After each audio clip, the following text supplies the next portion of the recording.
aad baan idin salaameynaa meel walba naga daawanaysaan toddobaad xiiso leh ayaa bilaabmaya galabta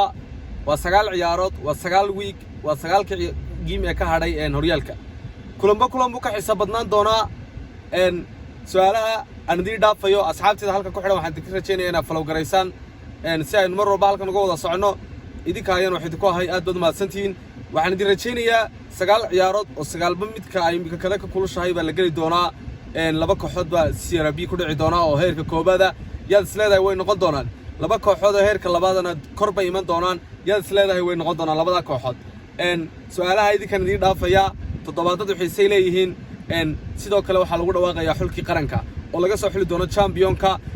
wuxuu noqon doonaa 5 kooxood ee soo qaaday gobolada waaweyn horyaalkooda ayaa iman doona caasimadda iyo sidoo kale kooxda FA Cup ka qaada iyo kooxda horyaalka qaada waxa laga soo xuli doonaa teamkii matali lahaa national teamkii Somaliland matali doonay yaad isleedahay way noqon doonaan kooxahaasi